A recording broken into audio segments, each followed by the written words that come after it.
Muy bien, listo. Comienzo entonces. Vamos a empezar la clase de hoy con una guía de repaso, ¿sí? Sobre qué es la historia, ¿sí? Y miren, ya me dice que la conexión es inestable, así que me voy a apurar, no me voy a, me voy a apurar. Ustedes anoten todo, por favor, les pido. Bueno, esta hermosa imagen que les elegí yo, la libertad guiando al pueblo de la Revolución Francesa, de Lecroix. eh, lo primero que vamos a ver aquí es la definición de historia, ¿sí? Y habíamos entonces dicho que una de las cosas que se ha discutido y que se sigue discutiendo es sobre qué es la historia, porque la historia enuncia su disciplina y a su vez su objeto, ¿sí? Entonces, en otras ciencias fue mucho más sencillo definir y trabajar sobre los objetos de estudio, pero en la historia particularmente fue cambiando, ¿sí? No solo su metodología, sino también la forma de ver a la historia. Entonces, los primeros historiadores, los griegos, como Heródoto, el padre de la historia, hicieron una historia de carácter narrativa, ¿sí? Y siempre fue motorizada por la curiosidad de aquellos hechos que habían pasado en las sociedades con anterioridad y que se pretendía que no se olviden y no queden atascados en el pasado. Eh, Francis Fukuyama habla de el fin de la historia, y esto es el fin de la historia vista con anterioridad a la historia contemporánea, y es una historia que es una historia narrativa, una historia de héroes, una historia de guerras, y que el autor lo que dice es que se termina la historia, que habría un fin de la historia, porque lo que se termina son los periodos de belicosidad y empieza entonces a verse un mundo global, un mundo aldea, ¿sí? Que trabaja ahora con la historia, pero con la historia centrada no solamente en los hechos históricos de grandes héroes, sino la historia centrada en el hombre común.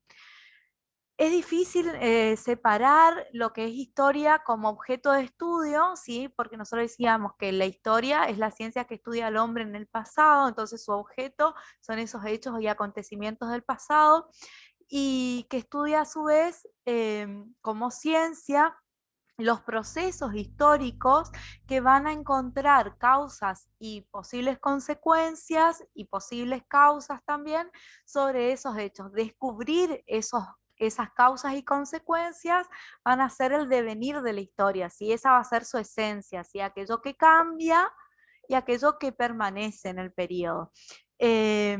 Podemos decir entonces que es el conjunto de hechos protagonizados por el hombre en el pasado. Y entonces ahí tenemos el análisis de Mark Bloch, que es el historiador en el cual nosotros nos vamos a centrar para nuestro primer trabajo de evaluación parcial, y que él lo que hace es subrayar el carácter y la importancia del tiempo para la historia, y a su vez de ese hombre que nosotros tenemos que descubrirlo a través del paso de la historia.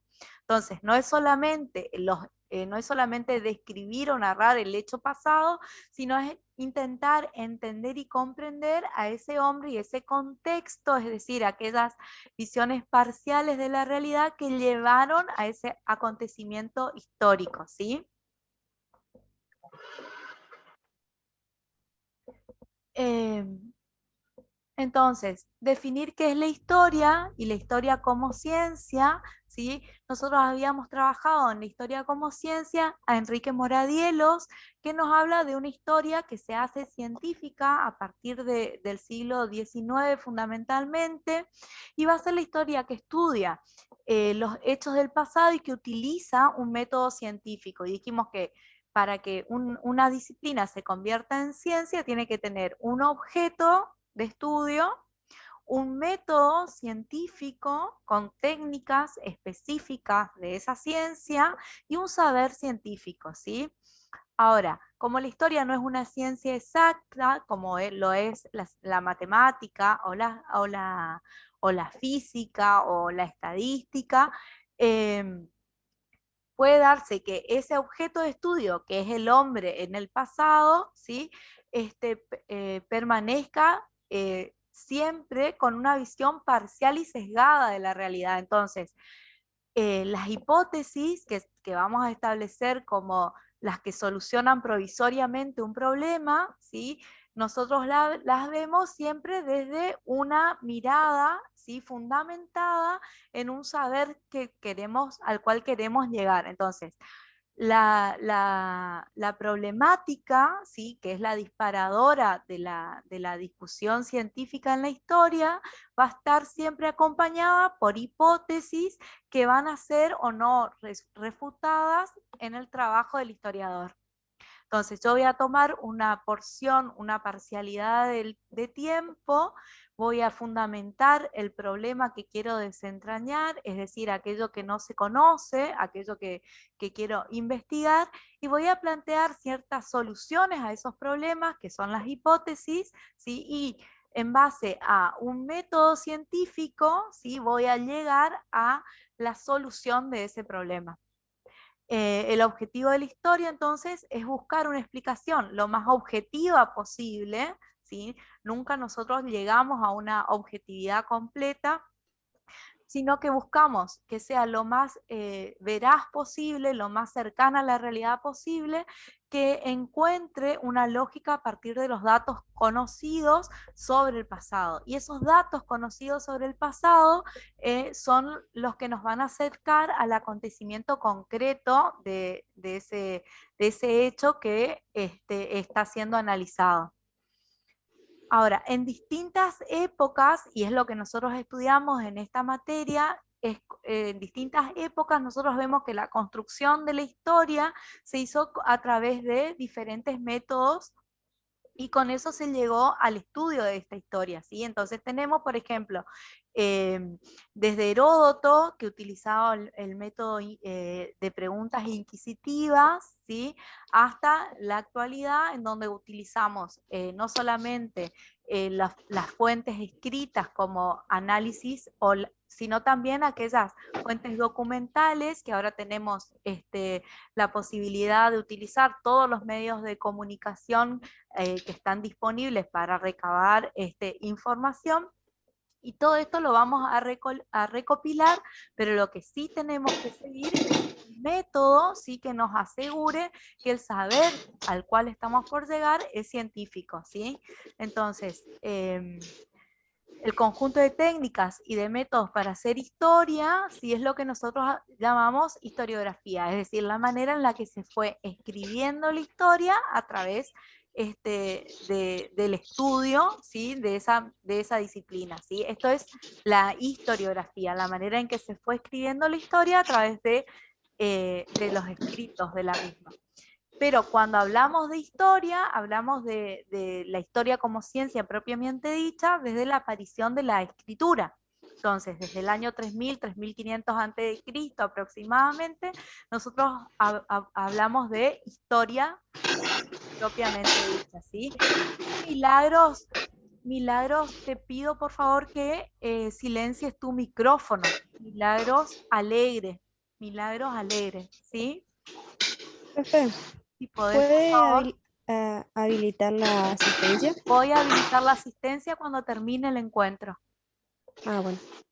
Necesito que apague el micrófono Milagros Alegre.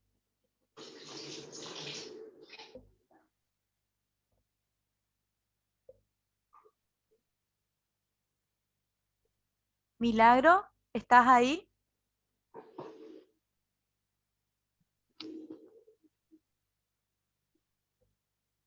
Milagros.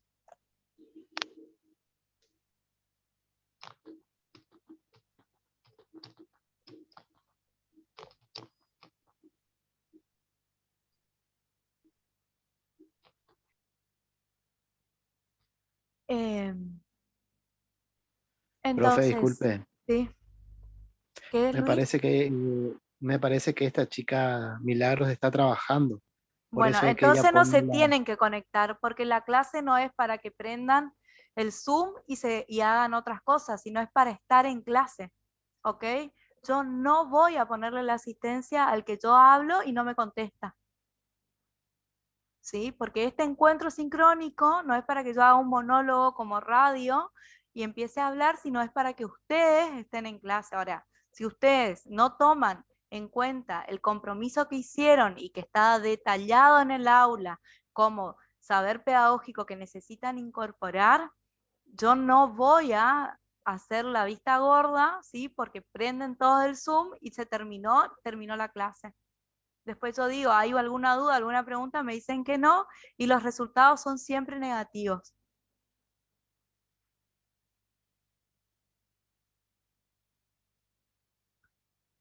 Si tienen alguna duda con respecto a lo que estoy diciendo, espero sus preguntas. No, está perfecto, se entiende re bien. Disculpa, yo Gracias, creo que Luis. metí No, Luis, la no hay pata. problema. No, No, por no hay favor. problema. Entonces, con respecto a la función de la historia, que era lo que habíamos revisado con Enrique Moradielos, y decíamos, bueno, toda ciencia surge como necesidad de la sociedad, ¿sí? Surge para cubrir una necesidad social, y ese espacio, esa necesidad que nosotros necesitábamos cubrir, es lo que fundamenta el para qué de la historia, ¿sí? Entonces, ¿para qué estudiar historia? La historia como relato de los hechos pasados es algo que todos debemos conocer porque nos identifica con un grupo cultural social en el cual nosotros pertenecemos y a su vez porque resulta difícil saber quiénes somos como individuos y como sociedades sin saber más o menos quiénes son aquellos que hicieron de esta sociedad lo que es hoy, ¿sí? Entonces nuestros padres, nuestros abuelos, nuestras abuelas tienen una historia, un pasado común que nosotros tenemos que recuperarlo para sentir esa identificación. A su vez, para entender el sentido colectivo, les pongo yo, para entender en un sentido colectivo nuestro pasado, ¿sí? Y a su vez, para entender mejor nuestro presente, es necesario el saber científico, ¿sí? Entonces, ¿para qué estudiar historia? Para entender nuestro presente, comprender nuestras individualidades, nuestras propias carencias y nuestras propias fortalezas, nosotros las vemos a través de la historia. Entonces, sabemos que el saber científico, ¿sí? Va a ser un saber que se va a reconocer como tal en la necesidad social. Si el día que la sociedad no necesite más de la historia, ¿sí? La disciplina desaparecería, ¿sí? ¿Entienden? Entonces, yo les puse acá una frase que me gusta mucho y es que el pueblo que no conoce su historia está condenado a repetirla y creo que nosotros como argentinos somos fiel ejemplo de esto, ¿no? Eh, las ciencias auxiliares de la historia, bueno, la imagen pretendía ser una imagen de antropólogos trabajando. Yo siempre les explico a mis estudiantes que la historia como disciplina se forma gracias al aporte de otras ciencias. Y esas otras ciencias que son como primas hermanas de la historia, con sus saberes van a ayudar a la reconstrucción de ese pasado.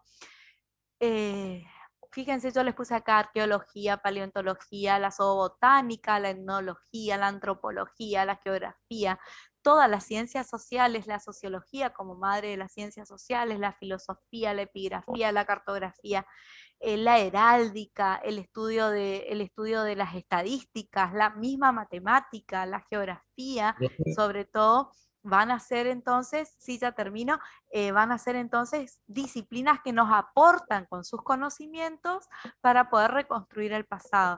Me estaba por hablar, no sé si era Lucas o Luis, uno de los dos. Ah, Lucas. ahí le pongo la cámara. Dale, Lucas. ¿Cómo La estás? historia como... ¿Todo bien, profe? La historia como ciencia se le puede agregar a la filosofía también, profe.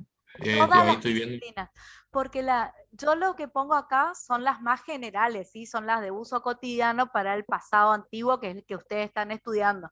Ahora, la filosofía como ciencia es vertebral para la historia. ¿Por qué? Porque la filosofía, ¿sí? Va a ser la que fundamente el por qué el hombre necesita saber de su pasado.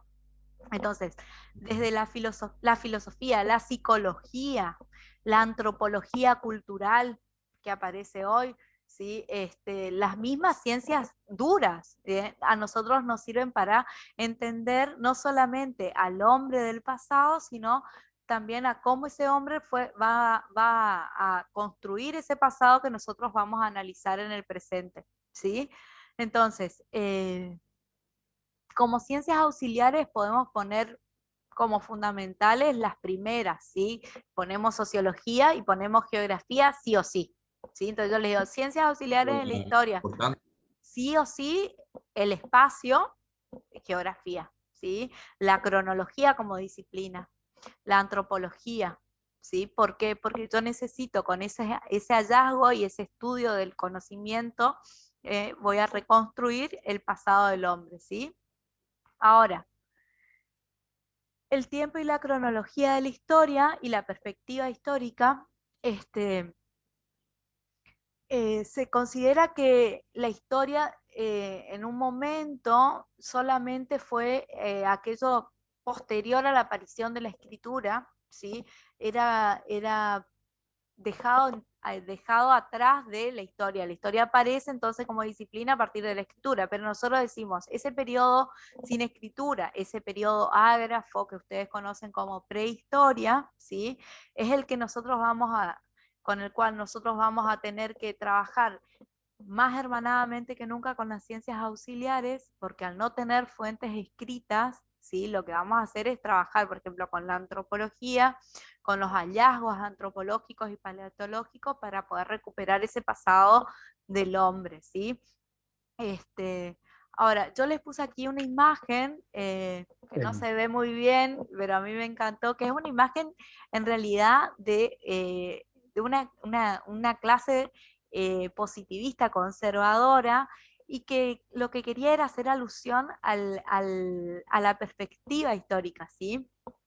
Entonces, en el lunes, cuando tuvimos clases presenciales, yo le decía a los estudiantes, cuando nosotros dábamos historias antes, dábamos hechos simbólicos, hechos que hacían referencia a un pasado heroico, a fechas patrias, acontecimientos puntuales y efemérides, héroes, ¿sí? Ahora, nosotros en la actualidad tenemos muchos puntos de vista que recopilan no solamente al hombre heroico, ese hombre del pasado, ese hombre del pasado que trascendió, no solamente a las fechas de guerra, sino también al espacio en común y a la reconstrucción de ese espacio en común.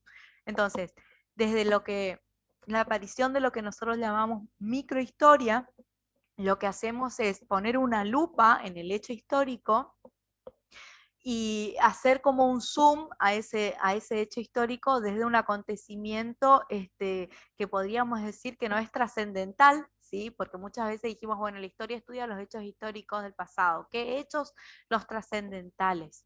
¿Sí? Entonces, la vida común de un hombre común, de un estudiante común, ¿sí? No sería entonces motivo de investigación histórica. A través de la microhistoria lo que hacemos es poner el zoom en esto y rescatar estos hechos que parecerían no ser trascendentales para contextualizarlos, ¿sí? Y a partir de esa contextualización generar una visión amplia de ese pasado. Entonces, yo voy a estudiar, por ejemplo, al hombre común de la localidad de Goya, no sé, un estudiante, pero lo voy a estudiar a través de los acontecimientos económicos, políticos, sociales que han atravesado la vida de este joven y que nosotros nos permiten contextualizarlo a partir de la visión nacional y a su vez una visión global.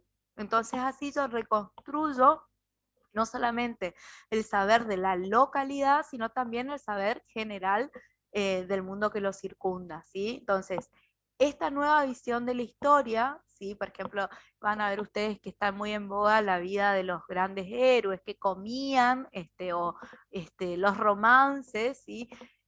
Están pegados a la ficción, pero que si nosotros trabajamos con un método científico, ¿sí? y reconstruimos a través de ese método científico, esto es parte de la historia científica, ¿sí?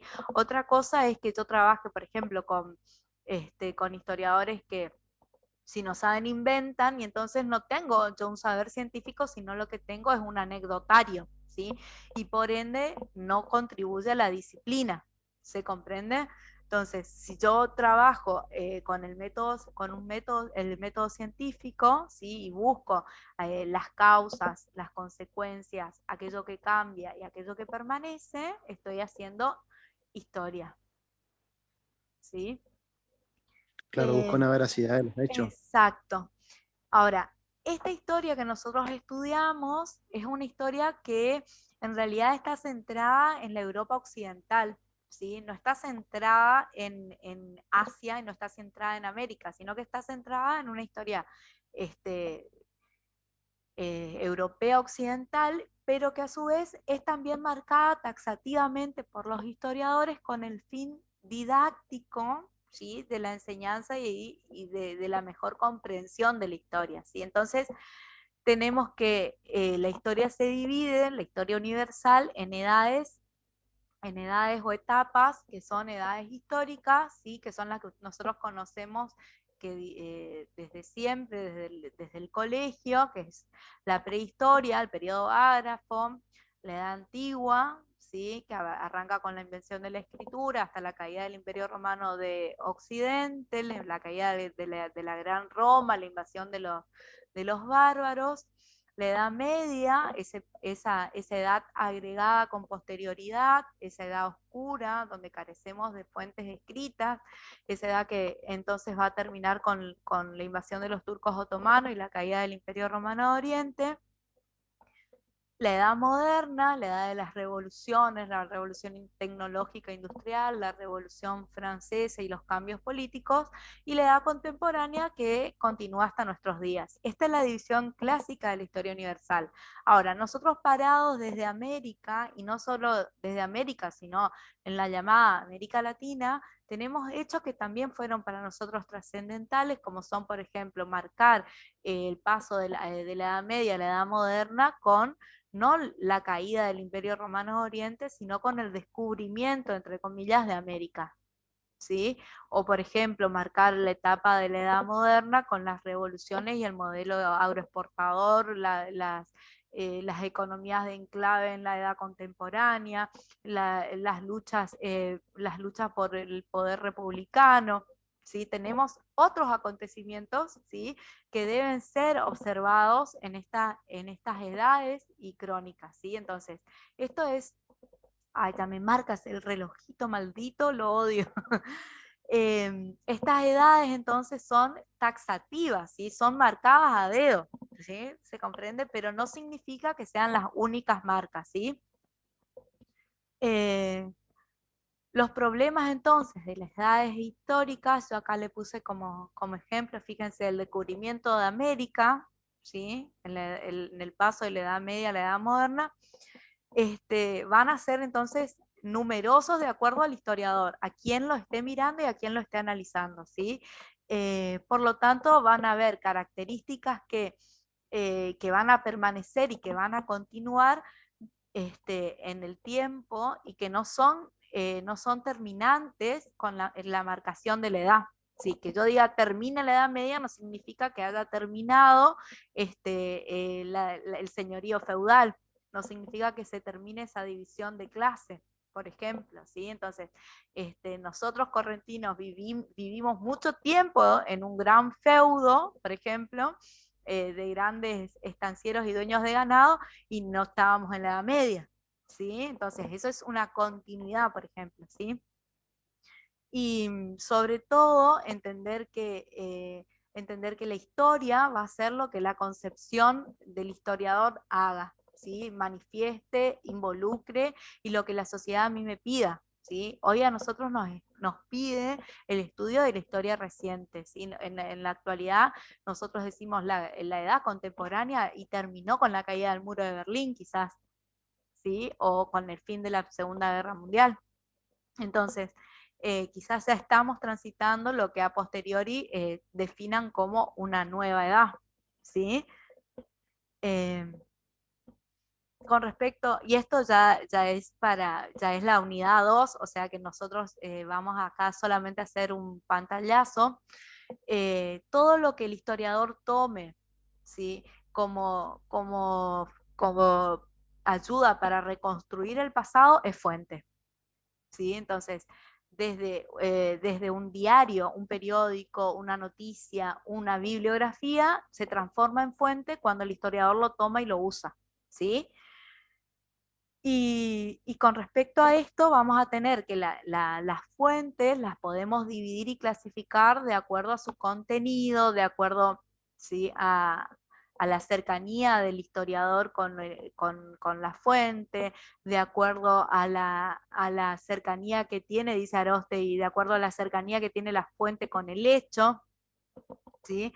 Entonces, parte de la historia, ¿sí? Es reconstruir ese pasado con esas fuentes que tiene a mano, ¿sí? Muchas veces ocurre que uno tiene eh, un excelente problema para trabajar, pero resulta que no tiene las fuentes necesarias, ¿sí? Entonces, cuando yo no tengo las fuentes necesarias para trabajar, ¿sí? Lo que pasa es que la problemática no se puede deducir, entonces no puedo hacer el trabajo de historiador, ¿sí? Y por ende mi problema carece entonces de factibilidad, no lo voy a poder hacer.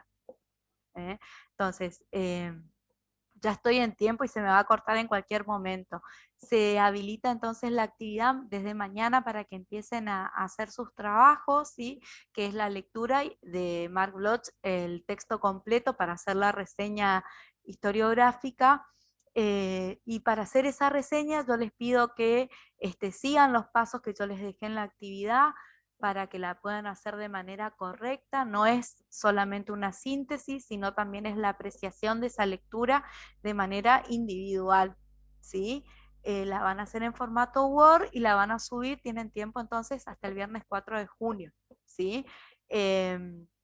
Yo les voy a avisar si el lunes yo les voy a poner el enlace como para que nos encontremos el lunes a las 2 de la tarde en un nuevo encuentro sincrónico, ya que no podemos hacer clases presenciales, y el jueves de la semana que viene también. Entonces, el lunes y el jueves vamos a trabajar la lectura de Mark Bloch, así que les pido por favor que ya lo vayan leyendo para ir guiándose en la medida en la que desarrollemos nuestra clase sincrónica, ¿sí?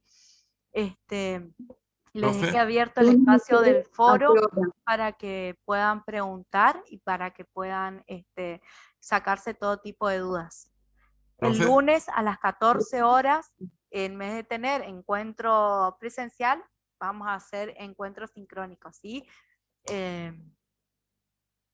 Y bueno, y les dejo abiertas las asistencias para todos aquellos que están acá en pro- el encuentro, para que puedan completar. Les voy a dejar media hora. ¿Les parece?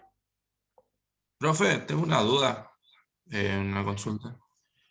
Veo que al inicio de su presentación decía un nombre que me sonó, que es Francisco Fuyuman, ¿puede ser? Llamo. No,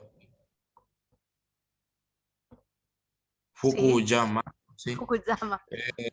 Veo que ahí en su presentación dice ¿Qué querés saber? el fin Rápido de porque se te corta, Luis. el fin de la historia. Puede ser que está presentado por su libro también, El fin de la historia y el Ese último es hombre. un libro de él, exactamente. Ya lo vamos a trabajar en la unidad número 4 en detalle.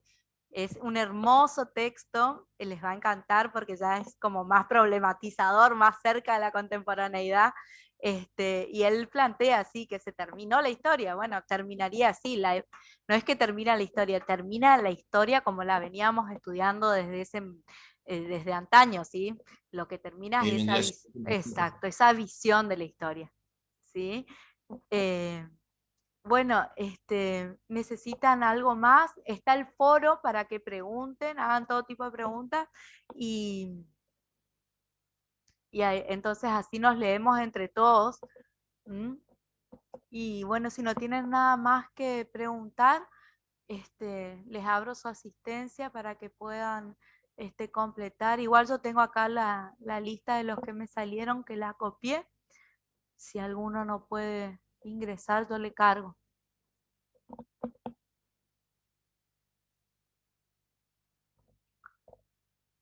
Bueno, si no tenemos más nada que Profe, interrogar, damos por cerrada la clase.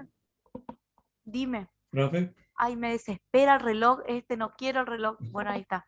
Díganme, el compañero Santiago Leo no tiene el teléfono para conectarse. Me dijo pero que no, le avise.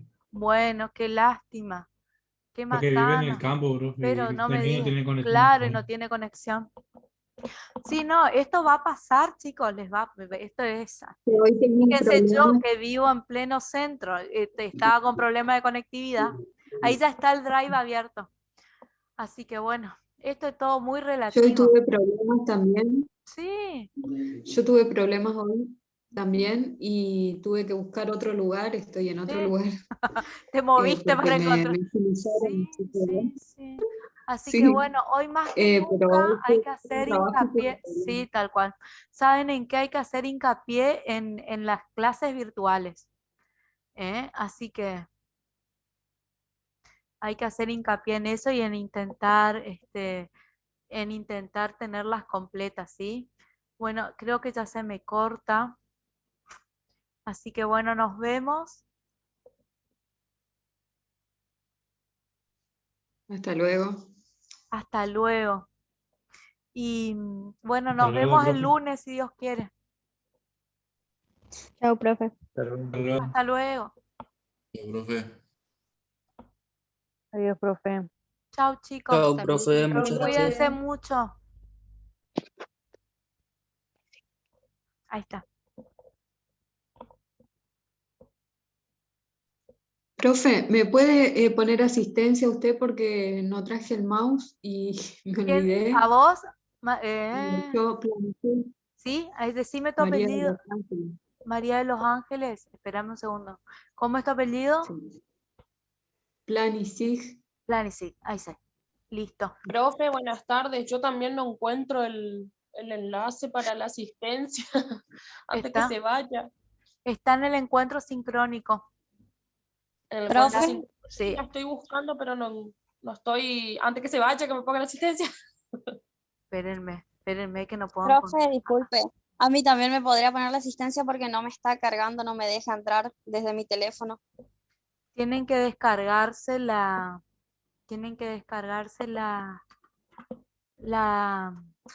Planisic ya estás. Tienen que descargarse el